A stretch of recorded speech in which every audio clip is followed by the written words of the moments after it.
Hello class 10th। तो कैसे हो आप लोग? मैं अंश कुमार, ऐसे नाम तो बताइए मेरे चैनल पे। तो मैं आज आप लोगों को पढ़ाऊंगा human I and the colourful world. तो बच्चों, इसमें से केवल आपका ह्यूमन आई में से जो ह्यूमन आई है यानी इंसान की आंख, इसमें से सिर्फ आपका वर्किंग ऑफ आईलेंस आ रहा है। पर मैं आपको इन सारी चीजों से रिलेट कर दे रहा हूँ, थोड़ा बता दे रहा हूँ ताकि आपको ये कुछ जनरल नॉलेज की तरह आपके दिमाग में रहे, आपको पता रहे कि आपकी आंखों में इमेज कैसे बनती है, आपकी आंखें कितने मेगापिक्सल की हैं, आपको कैसे इतने साल से वीडियो के नाम पे बेवकूफ बनाया जा रहा है। ये सारी बातें मैं आपको डिटेल में समझाऊंगा इस वीडियो में। तो बने रहिए तब तक के लिए। और वैसे आ गए तो देख लो, कुछ ज्ञान ही बढ़ जाएगा, वरना जाओ देख लो रील, वही जिसमें लड़के लड़की कपड़ा पहन के डांस कर रहे हैं, बस वही सब है। और उससे कुछ ज्ञान नहीं बढ़ता भाई, ना पेपर में आता है ना कुछ। उन लोगों की रीड का व्यू बढ़ जाता है और उनका कॉन्फिडेंस हो जाता है 7वें आसमान पे। और उसके बाद फिर वो जो क्या ही बोल सकते हैं, मतलब ऐसा ऐसा वीडियो बना देते हैं कि रील देखने से मतलब उल्टी हो जाती है।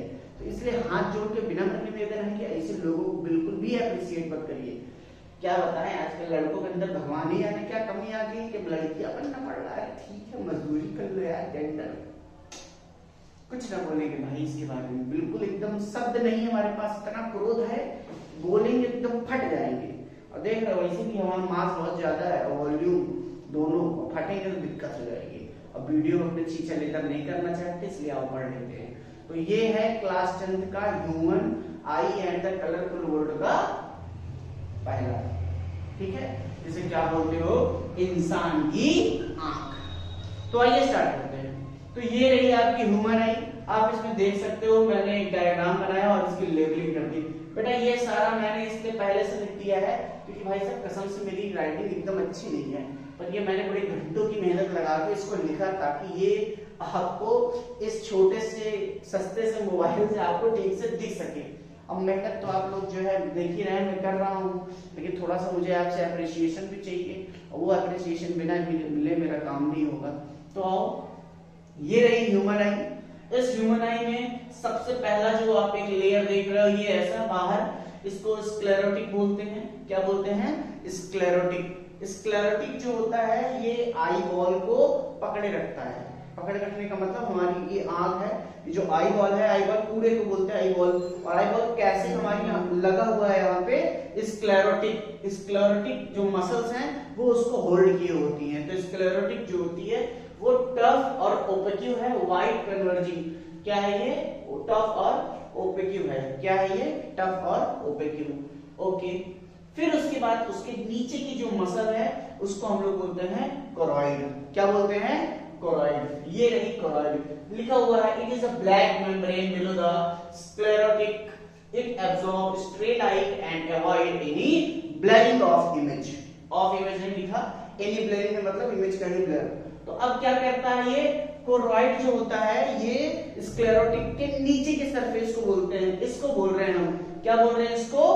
कोरॉइड। और कोरॉइड का काम क्या है? जैसे यहां से लाइट जब एंटर करती है तो रेटिना पर इमेज बनता है, और वो इमेज ऐसा तो है नहीं कि बस दो ही रेस आ रही है और बस एक इमेज बन गया, नहीं, कई रेस आती है यहाँ पर। तो वो इमेज का रिफ्रैक्शन और रिफ्लेक्शन दोनों होता है। रिफ्रैक्शन इस लिक्विड से, लेंस से, और इस लिक्विड से होता है, और रिफ्लेक्शन इस सरफेस से होता है। तो इस सरफेस से रिफ्लेक्शन होकर इसी सरफेस पर पड़ता रहता है बार बार।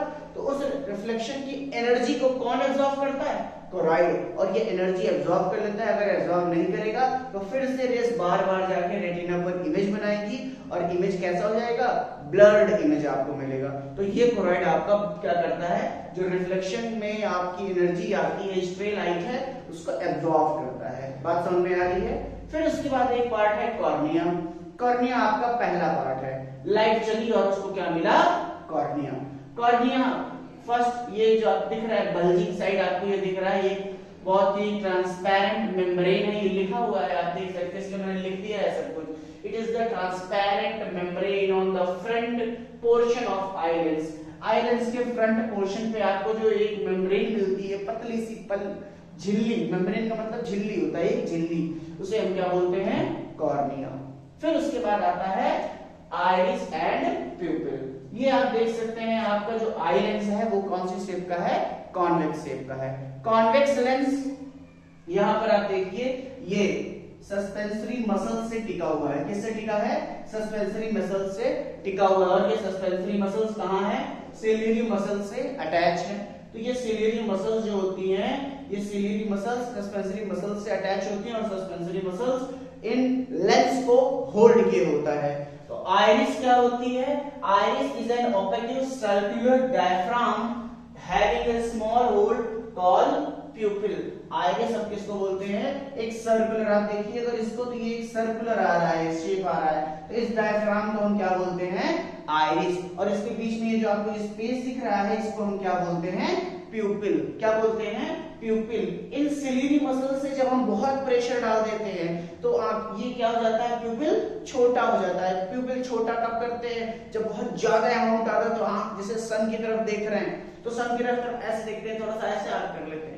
लेकिन कोई ऐसी चीज देख रहे हैं जो बहुत छोटी छोटी लिखा हुआ है या कुछ बहुत छोटा है, उसको देखना है, बड़ा देखना है, तो हम क्या करते हैं, ऐसे देखते हैं। तो हम उसमें क्या कर रहे हैं, इन सिलियरी मसल से बार बार अपना फोकल लेंथ चेंज करते हैं। तो हम क्या करते हैं, इससे जब हमको दूर का देखना होता है और लाइट कम चाहिए, प्रेशर बढ़ा देते हैं, तो ये दोनों और पास आ जाते हैं और ये प्यूपिल छोटा हो जाता है। लेकिन जब हमें पास का देखना होता है जो बहुत छोटा है, उसके लिए हम क्या करते हैं, इस पर प्रेशर लगाते हैं अपोजिट डायरेक्शन में, तो ये थोड़ा स्प्रेड कर जाता है, ये होल बड़ा हो जाता है और लाइट का अमाउंट ज्यादा एंटर करता है, तो हमें वो ऑब्जेक्ट क्लियर दिखता है। समझ में आ रहा होगा आपको। फिर उसके बाद आता है eye lens. Eye lens is a double convex lens composed of fibrous jelly like material.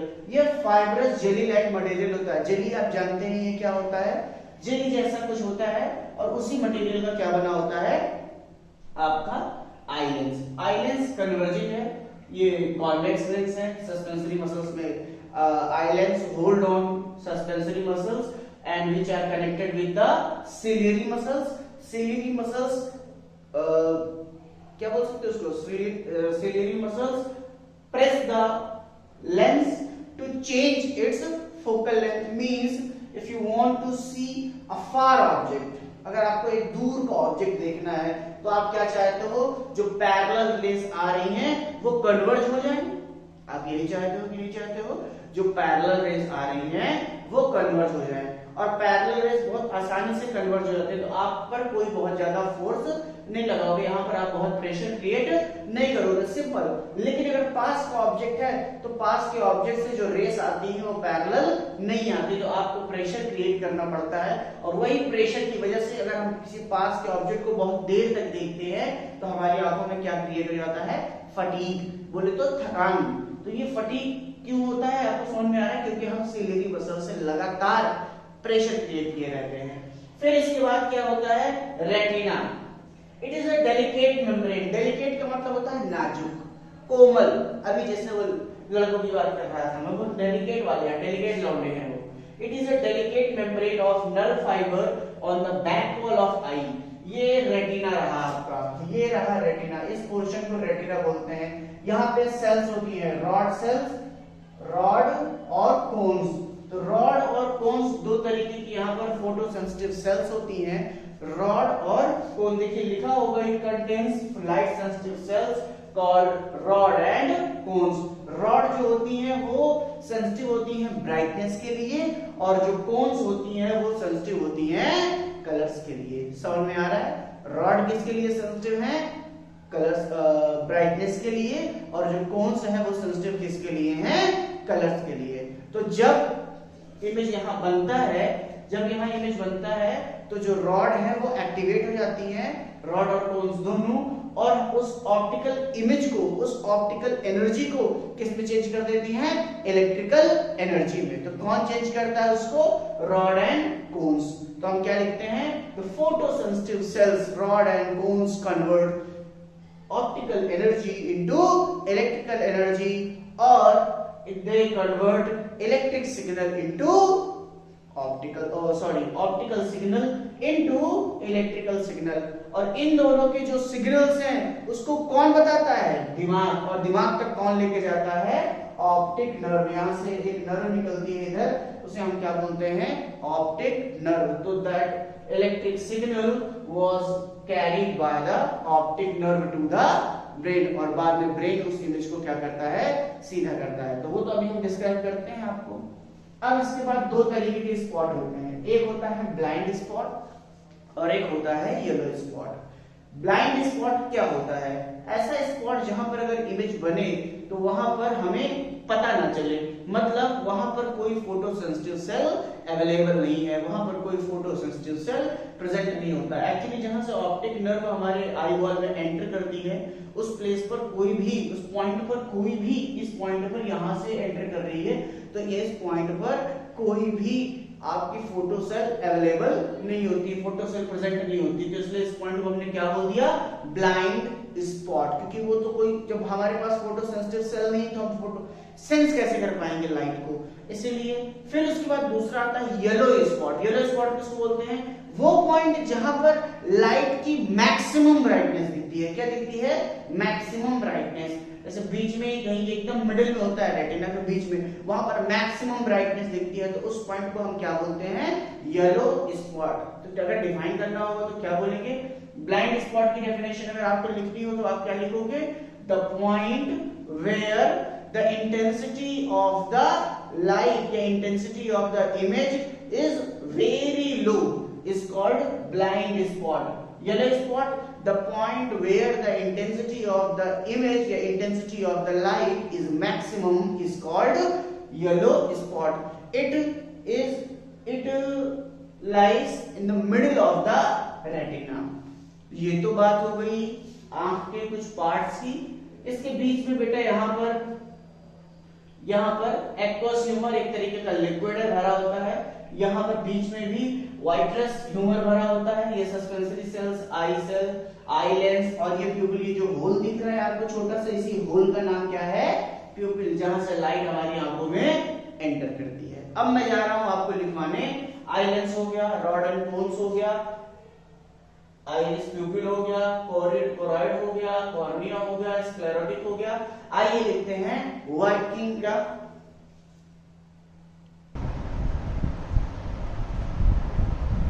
तो लिख लिया आपने इसको। तो अब एक्शन ऑफ आई, आंखों में इमेज कैसे बनता है, तो भैया बड़ा आसान है कि आंखों में इमेज कैसे बनता है। एक्शन ऑफ आई क्या है कि जैसे ही रे ऑफ लाइट यहाँ पर एंटर करती है, ये सपोज ये रे ऑफ लाइट एंटर की, अब देख सकते हैं बहुत ऊपर से हो रही है, इसका नीचे से यहाँ से मार्कर में चल जाएगा। ये एक रे ऑफ लाइट एंटर की, सपोज दो पैरेलल रेस हैं, ये दोनों एंटर कर रही हैं, और ये बीच में आइरिस के नीचे यहाँ पे जो स्पेस है प्यूपिल, ये पैरेलल रेस है जिसमें कोई भी हलचल नहीं होगी, क्योंकि पैरेलल रेस सबको रिलैक्स्ड आई की कंडीशन है। ये एक्वस ह्यूमर है, एक्वस ह्यूमर, फिर आई लेंस और विट्रस ह्यूमर, तीनों क्या करेंगे, इस पे कन्वर्ज करेंगे, इसको रिफ्रैक्शन से आएगा ये, और रिफ्रैक्शन से ये इमेज कहां बनाएगा, रेटिना पर इमेज बना देगा। और रेटिना पर जब इमेज बनाएगा तो रेटिना पर पहले से कौन अवेलेबल है, there are photosensitive cells named rod and cones are present on the retina which convert optical signals to electric signals, and that electric signals was sent by optic nerve to the brain, and the image which was formed on the retina is inverted. कौन जो image बना है वो क्या है, inverted and real, and this was translated by the brain as an erect image. इसको जब optic nerve brain तक ले जाती है तो ब्रेन इसको क्या करता है, सीधा करता है। और रियल एंड इन्वर्टेड का मतलब रियल तो है लेकिन इन्वर्टेड, उल्टा बना, यानी मैं मार्कर को ऐसे देख रहा हूं और मेरी आंख इमेज ऐसे बना रही है, तो इसको सीधा कौन करता है, ब्रेन। बात समझ में आ रही है, यस। तो ये ब्रेन से सीधा होता है। ये मैंने लिखा as the light ray enter in our eye after suffering refraction through a prosumer, eye lens and vitreous humor, a real and inverted image is formed on the retina, and the light cell generated electric signals which was sent by optic nerve to the, किसको जा रहा है, brain को, to the and brain translated the inverted image to direct image। तो ये हो गया action of आई। बहुत इंपॉर्टेंट है, आपके सीबीएसई बोर्ड में हर मतलब जब से ये कट गया है तो अलग बात है, रिड्यूस हुआ था, पर इस बार ये ऐड हुआ है तो मे बी 100 and 100% चांस है कि इसका डायग्राम और ये वर्किंग ऑफ आई आ सकता है। तो याद रखिएगा बेटा इसको। फिर बात आती है व्हाट इज एकोमोडेशन। एकोमोडेशन क्या है? जब हम दूर का ऑब्जेक्ट देखते हैं तो अपने आंखों के लिए इस पर हम इसको कोई प्रेशर नहीं डालते, ये नॉर्मल कंडीशन में है, तो हमने इसका फोकस क्या कर लिया? हमने इसका फोकस क्या कर लिया? ज्यादा।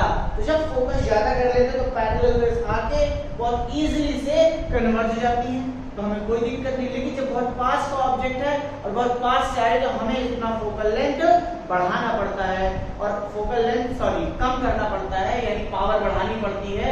जो फोकल लेंथ आप कम कर रहे हो, कभी ज्यादा कर रहे हो, तो इसी पावर को, इसी एबिलिटी को, अपने फोकल लेंथ को कम और ज्यादा करने की एबिलिटी को हम क्या कहते हैं? Accommodation. The ability of eye lens to change the focal length is called accommodation. समझ में आ रहा है कि नहीं आ रहा है? पास में ऑब्जेक्ट रहता है तो कन्वर्ज नहीं होता जल्दी, तो हमें उस अपने लेंस को थिक करना पड़ता है। तो थिक करने के लिए यहाँ से हम ऑब्जेक्ट पे प्रेशर डालते हैं, लेंस पर प्रेशर डालते हैं सिलेरी मसल से, और ये थोड़ा सा थिकनेस इसकी बढ़ जाती है। और जब थिकनेस बढ़ जाएगी तो जो रे इससे पास होगी वो ज्यादा टाइम तक रिफ्रैक्शन सफर करेगी आई लेंस में, और जब ज्यादा टाइम तक आई लेंस में रिफ्रैक्शन सफर करेगी तो वो उसको आसानी से बेंड कर पाएगा। इसी वजह से पास के ऑब्जेक्ट्स के लिए हमें अपनी फोकल लेंथ को कम करना पड़ता है और दूर के लिए ज्यादा। बात समझ में आ रही है? एकोमोडेशन क्या हो रहा है वो समझ में आ रहा है। The ability of eye lens, the ability of eye lens to change the focal length is called accommodation. फिर उसके बाद पूछा जाता है कि बताइए रेंज ऑफ आवर आई क्या होती है। तो रेंज का मतलब क्या होता है? कोई भी नॉर्मल आई कितना मिनिमम और कितना मैक्सिमम देख सकती है। मिनिमम कितना देख सकती है? 25 सेंटीमीटर। मैक्सिमम कितना देख सकती है? इनफिनिटी। चांद देख लेते हो कि नहीं? चांद देख लेते हो? दूर तो देखो, आसमान देख लेते कि नहीं देख लेते? आसमान देख लेते हैं हम लोग 25 सेंटीमीटर से इनफिनिटी तक। तो समझ में आ रहा है आपको मैं क्या बता रहा हूँ? ये आपकी रेंज हो गई। फिर इसके बाद आपसे कभी पूछा जाता है कि बताइए नियर पॉइंट क्या है। तो नियर पॉइंट क्या? 25 सेंटीमीटर। फार पॉइंट क्या होता है? इनफिनिटी। याद रहेगा? पक्का भूलिएगा मत।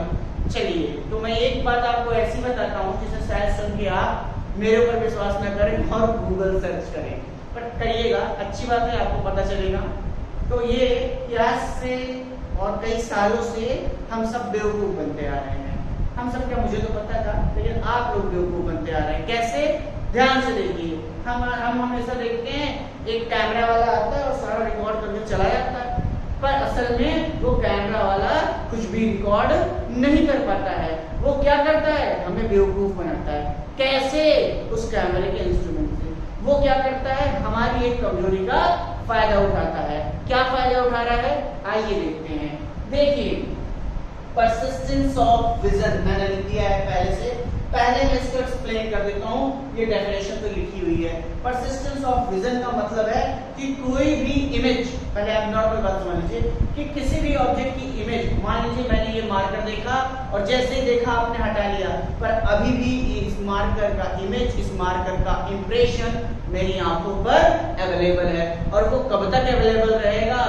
1/16 ऑफ अ सेकंड। एक सेकंड के 1/16 पार्ट का कितना? एक सेकंड के 1/16 पार्ट। इतना टाइम पीरियड तक वो इमेज मेरी आंखों पर रहेगी, इतना रहता है। तो ये क्या है? इसे बोलते हैं persistence of vision, the phenomena of the continuation of the impression of the image on the retina even after removing the object or cutting off the light is called persistence of vision। इससे मैं बता दे रहा हूँ, the phenomena of the continuation, the phenomena of the continuation of the image on the retina even after removing the object is called persistence of vision। क्या मतलब है persistence of vision का? Persistence of vision का मतलब है कि कोई भी ऑब्जेक्ट लगातार हमारी आंखों पे कितनी देर तक रह सकता है, रुक सकता है अगर हम ऑब्जेक्ट को हटा दें, तो उसे हम क्या बोलते हैं, परसिस्टेंस ऑफ विजन। इस कमी का फायदा, इस कमी भी बोल सकते हैं, बस ये कमी नहीं है, एक तरीके का हमारे लिए भी ये क्वालिटी है। ऐसा बोल सकते हो कि माँ मेरी गलतियों का गलत इस्तेमाल हो रहा है, माँ याद आया, कोई मिल गया नहीं, कृषि 3 क्रिस, यार इतने साल हो गए, अब तो क्रिस 4 आनी चाहिए, पता नहीं क्या हो रहा है, आना चाहिए क्रिस 1 या 2 में था ना ये पार्ट कि माँ मेरी उसका शक्तियों का गलत इस्तेमाल हो रहा है, तो वहीं पे था। चलो छोड़ो उसको, अब वो तो ऋतिक रोशन, इसकी बात ही अलग है। तो हम नॉर्मल क्या है, सिनेमैटोग्राफी जो है वो इस कॉन्सेप्ट पे काम करती है बेटा कि अगर किसी भी मूविंग ऑब्जेक्ट का हम इमेज, चलता हुआ इमेज 1 सेकंड का 1/24 सेकंड के ड्यूरेशन में फोटोज क्लिक करें, कितना 1/24 सेकंड के ड्यूरेशन में हर एक फोटो क्लिक करके उसको उसी सेम ड्यूरेशन में स्क्रीन पर चला दें, भेजते जाए 1/24, 1/24, एक गई 1/24, दूसरी गई 1/24, तीसरी गई, ऐसे करके भेजते जाए, तो वो सारी इमेजेस आपस में ब्लेंड हो जाती हैं, मिल जाती हैं, और वो आपको कैसा सीन होगा, आपको ऐसा लगेगा जैसे वो चल रहा है। बस इसी का यूज करके सिनेमैटोग्राफी आज तक चल रही है, पर एक्चुअली सच ये है कि आज तक कोई कैमरा बना ही नहीं जो अभी मोशंस को रिकॉर्ड कर सके। बस समझ में आ रही है, वो क्या करता है, 1/24 सेकंड के ड्यूरेशन का 1/24 सेकंड के ड्यूरेशन की फोटोज क्लिक कर लेता है। एक फोटो 1/24, यानी एक सेकंड में वो कितनी फोटोज खींच लेता है, 24, और आपकी आंखें मैक्सिमम कितनी देख सकती हैं, 16, आपको कितनी दिखा दी गई, 24, आप क्या हो गए, कंफ्यूज। समझ में आ रहा है, ये आपने और भी देखा होगा, फ्लिप बुक आती है, एक बच्चे ने मुझे बताया कि उसका नाम फ्लिप बुक है, तो मुझे तो पता भी नहीं था। उसमें देखा होगा आप लोगों ने, दिल विल बना रहेगा या कहीं कुछ ऑब्जेक्ट बना रहता है या कुछ ऐसा बना रहेगा, और ऐसा वो एक बुक रहती है, उसको ऐसे खोलते चले जाते हैं, जैसे जैसे पेज हटते जाते हैं वो ऐसे दूर होता जाता है, देखा होगा, या पास आएगा या कुछ मोशन स्टार्ट हो जाएगी उस पिक्चर में। तो ये कैसे होता है, ये यही है परसिस्टेंस ऑफ आई। सोचिए, वो भी केवल क्या है, आर्ट है। हर एक पेज को उसने क्या बनाया हुआ है, आर्ट बनाया हुआ है, केवल एक डायग्राम बनाया हुआ है, और उसी डायग्राम के हेल्प से हमने क्या देख ली, मोशन, डायग्राम में मोशन देख ली। बस इसी कॉन्सेप्ट का यूज करके सिनेमैटोग्राफी आज भी चल रही है। तो एक क्वेश्चन आप लोगों से, बताइए हमारी आंखों का क्या मेगापिक्सल है। कैमरे का तो मेगापिक्सल आपको पता है, तो बताइए हमारी आंखों का कितना मेगापिक्सल होता है। इसे ढूंढिएगा और ढूंढ करके कमेंट में जरूर लिखिएगा। तो चलिए बाय, टाटा, और इस वीडियो को खूब आपस में बांटा। बाय बेटा।